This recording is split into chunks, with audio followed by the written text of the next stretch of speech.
عشان الوقت يا جماعه بدا يداهم. تفضل يا ابو حسام. برجع لك على موضوع الحراسه، وكنت تروح وتجي تبغى تقول النصر. والله شوف، لا هو على اساس ان موضوع امس كان فيه ردود افعال كبيره على يعني ترى ردود الافعال امس كانت على الجماهير الرياضيه عامه في وجود وليد عبد الله، وبعض اللقطات اللي كانت الحقيقه كانت فيها نوع من الطرافه يعني، وخاصه في اول دقيقه يمكن لما شفنا لقطه واحد من المصورين نبه قال ترى المباراه بدت والكره راجعه له وهو قاعد الجمهور يعني. هذا عموما موضوع وليد عبد الله بس توضيح خاص للجمهور على السريع لو سمحت. على السريع يعني يوم جت عندي على السريع يا اخي ما في وقت يا جماعه الخير، ولا والله قدامك قاعدين نصلي الفجر. موضوع وليد عبد الله اصلا موضوع منتهي مع النادي والاداره كانت قبل حل الاداره كانوا منتهين، واللاعب قدم ما عليه وحيمشي من النادي. نعم.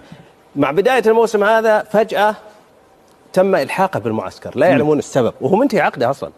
ذهب الى المعسكر في البرتغال. طبعا هذا الموضوع يتحمله الرئيس التنفيذي النادي الاستاذ احمد الغامدي، يجب ان يكون في الصوره الان، وهو اللي يتحمل مسؤوليه كامله 100% في موضوع وليد عبد الله. الحق بالمعسكر بدون عقده منتهي، وهذا طبعا ما يتماشى حتى مع الانظمه. نعم. ذهب الى جوله اليابان وهو بدون عقد. ذهب الى مشاركه في بطوله العرب، طبعا شارك كمشجع طبعا وهو بدون عقد. فجاه قبل اسبوع يتم تجديد عقده بطريقه الحقيقه كانت مفاجاه للجميع. طبعا هذا الكلام وحسب علمي ان بناء على توصيه من الرئيس التنفيذي احمد الغامدي ومدرب الفريق كاسترو. الى هنا قلنا ما يخالف، ارزاق الدعوه خلاها تمشي. العالم يتفاجئون، يلعب اساسي امس.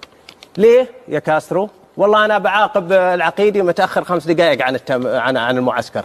طيب ما يخالف، انا ما العقاب عقاب مالي، عقاب اذا كان عندك بديل. حتى البديل لا جهز، والافضل اللي هو بخاري ما يلعب.